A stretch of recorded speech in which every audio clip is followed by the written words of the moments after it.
അതെങ്ങനെ ശരിയാകും മോളെ? കണ്ണനും കൂടി അവകാശപ്പെട്ട കമ്പനിയല്ലേ അത്? അവിടെ നിന്ന് ഉണ്ണിയെ പുറത്താക്കുന്നത്? ഉണ്ണിയേട്ട മാത്രല്ല, അങ്ങേരുടെ ഏട്ടനും തലച്ചോറില്ലാത്ത ഒരുത്തന. അതുകൊണ്ട് ഇപ്പൊ സൈനിങ് അതോറിറ്റി ഒക്കെ അവൾക്കാ. അതുകൊണ്ട് കണ്ണേട്ടനേക്കാളും കൂടുതൽ അധികാരം അവൾക്കാണെന്ന അങ്ങേര് പറയുന്നത്. ഇത് വലിയ ചതിയായി പോയല്ലോ മോളെ. ചുരുക്കി പറഞ്ഞ അവനിപ്പോ ജോലിയില്ല, കൂലിയില്ല, അല്ലേ? അതെ. ഇനിയിപ്പോ അവനെ നമ്മുടെ കോറിയിലേക്ക് വല്ലതും പറഞ്ഞുവിടാം. അവൻ പാറ നോക്കട്ടെ. പാറൊക്കെ അവന്റെ തലയിലേക്ക് വെച്ചു കൊടുത്താൽ അത് അവന്റെ ദേഹത്തേക്ക് തള്ളിയിടും. പാറയൊക്കെ എടുക്കാനുള്ള ആരോഗ്യം അവനുണ്ടോടാ? അല്ലാതെ അവനിപ്പോ എന്ത് ചെയ്യാനാ? ജോലി ഉള്ളപ്പോ പോലും കാലണ എനിക്ക് വേണ്ടി ചെലവാക്കിയിട്ടില്ല. വീട്ടിലെ കാര്യങ്ങൾ നോക്കിയിട്ടുമില്ല. അപ്പൊ പിന്നെ ജോലി ഇല്ലാതായാലോ? എടാ പ്രതാപ, നമുക്കേ അവനൊരു തട്ടുകട ഇട്ട് കൊടുക്കാം. നൈറ്റ് കട. അവിടെ അവൻ ദോശ ഓംലെറ്റും ഒക്കെ ഉണ്ടാക്കട്ടെ, അല്ലേ?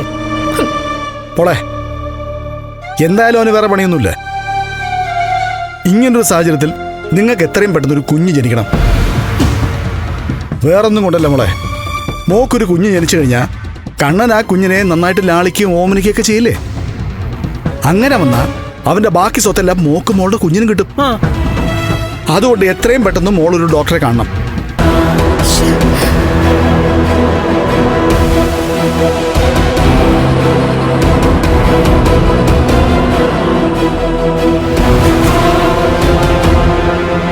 മോളെ, നല്ല ഡോക്ടർ ഇവിടെ തന്നെ ഉണ്ടല്ലോ. തോമസ് വൈദ്യന്റെ മരുന്നും ഉണ്ടല്ലോ. അതിന് ഭയങ്കര ശക്തിയാ മോളെ. അങ്ങേരുടെ മോളൊന്ന് സംസാരിക്കേ. അയാളുടെ ജോലി പോയ സമയത്താ ഇനി കുഞ്ഞിനെ പറ്റി ചിന്തിക്കുന്നത്. ആദ്യം അയാളുടെ സ്വന്തം കാലിൽ നിൽക്കട്ടെ. അത് കഴിഞ്ഞ് ഒരു കുഞ്ഞു വേണോ വേണ്ടയോ എന്ന് തീരുമാനിക്കാം. ഇപ്പോ ദേ ഈ താലിക്ക് പോലും വലിയ ബലമില്ലാത്ത സമയം. അച്ഛനാ ഇതിനൊക്കെ കാരണം. ഞാനോ? പിന്നല്ലാതെ അച്ഛനല്ലേ ഉണ്ണിയേട്ടന്റെ അച്ഛനെ ലോറി കയറ്റി കൊന്നത്. ഒന്നും പതുക്കെ പറ മോളെ. മോളെ, അന്ന് മോക്ക് 1.5 വയസ്സേ ഉണ്ടായിരുന്നുള്ളൂ. ആ സമയത്ത് എനിക്കറിയായിരുന്നോ ചത്തവന്റെ മോനെയാണ് നീ കല്യാണം കഴിക്കാൻ പോകുന്നത്? അവന്റെ അച്ഛൻ ഉണ്ടായിരുന്നെങ്കിലേ ഇതൊന്നും സംഭവിക്കില്ലായിരുന്നു. മോളെ, അവന്റെ അച്ഛൻ ഉണ്ടായിരുന്നെങ്കിൽ നിങ്ങളുടെ കല്യാണം പോലും നടക്കത്തില്ലായിരുന്നു. ഓ, ഇതില് നല്ലത് നടക്കാതിരിക്കുന്നതായിരുന്നു. പിശുക്കെന്നൊക്കെ കേട്ടിട്ടുണ്ട് കേട്ടോ. ഓർത്ത കൈക്ക് ഉപ്പ് തേക്കാത്ത ഒരുത്തനാ. അമ്പലത്തിൽ പോയാ 1 രൂപ പോലും കാണിക്കേടില്ല. എന്തിന്? അർച്ചന കഴിച്ച പോറ്റിക്ക് ഒരു 10 രൂപ കൊടുക്കാൻ വലിയ പാടാ. എന്തിനാണോ എന്തോ ഇങ്ങനൊക്കെ സമ്പാദിച്ചു കൂട്ടുന്നത്. അവനെ ഈ പുറമേ കാണുന്ന വെളുപ്പൊക്കെ ഉള്ളൂ പ്രതാപ. ഉള്ളു നിറയെ കറുത്ത് കരിക്കട്ട പോലെ ഇരിക്കുക.